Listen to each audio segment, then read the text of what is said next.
Mission टी20 world cup के लिए team India बहुत ही जल्द साउथ अफ्रीका के खिलाफ दो हाथ करने के लिए मैदान में उतरेगी। केएल राहुल की अगुवाई में युवा खिलाड़ियों से सजी भारतीय टीम सीरीज में बेहतर प्रदर्शन करके सबके सामने उदाहरण पेश करना चाहेगी। विराट और रोहित जैसे बड़े खिलाड़ियों की गैर मौजूदगी में जहां कई खिलाड़ियों के पास टीम में अपनी जगह पक्की करने का मौका होगा, तो वहीं पर कुछ खिलाड़ियों के लिए ये आखिरी चांस भी साबित हो सकता है और ऐसे में ये सारे अपने इस आखिरी मौके को भुनाने की पूरी कोशिश करना चाहेंगे। तो आइए दोस्तों, इस वीडियो में जानते हैं आखिर कौन ऐसे 3 खिलाड़ी हैं जिनके लिए दक्षिण अफ्रीका की सीरीज टीम में अपनी जगह पक्की करने का आखिरी मौका हो सकता है। 9 जून को दिल्ली के अरुण जेटली स्टेडियम में भारत और दक्षिण अफ्रीका के बीच 5 मैचों की टी20 सीरीज की शुरुआत हो जाएगी और इस सीरीज में कई युवा खिलाड़ियों पर सबकी नजर रहने वाली है।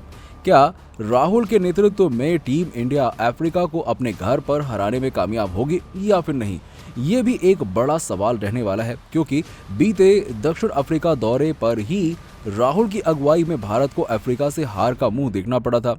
ऐसे में इस टीम को हल्के में लेना भारतीय टीम के लिए मुश्किल खड़ी कर सकता है और यहीं पर टीम इंडिया के कई खिलाड़ियों का टेम्परामेंट टेस्ट होगा।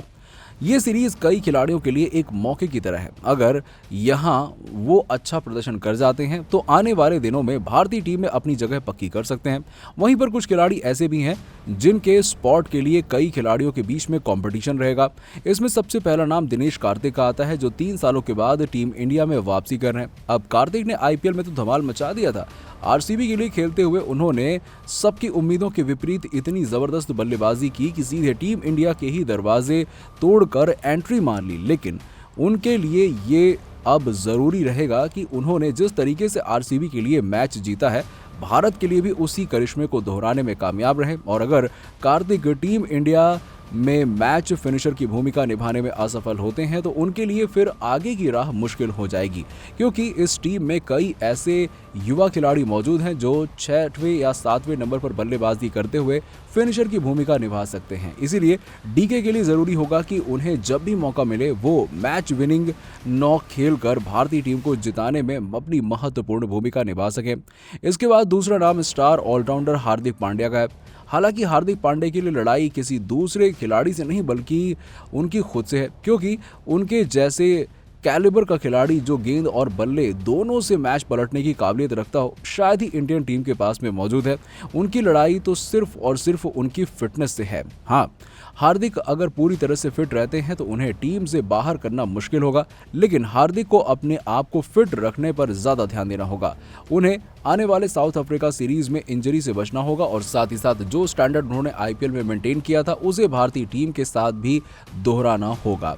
वहीं इस सूची में तीसरे नाम उभरते हुए तेज गेंदबाज उमरान मलिक का है। रफ्तार के सौदागर के पास काबिलियत की कोई कमी नहीं है, लेकिन उन्हें ओवर एक्साइटेड होने से बचना होगा। उमरान को तेज रफ्तार के साथ अपनी लेंथ और लाइन पर भी ध्यान देने की जरूरत होगी, क्योंकि आईपीएल के मुकाबले अंतर्राष्ट्रीय क्रिकेट अलग तरह की चुनौती लेकर आते हैं और यहाँ पर वर्ल्ड क्लास बल्लेबाजों के सामने आप कभी भी फंस सकते हैं। इसीलिए उमरान के लिए साउथ अफ्रीका की सीरीज उनके टेम्परामेंट को भी टेस्ट करने वाला साबित होगा।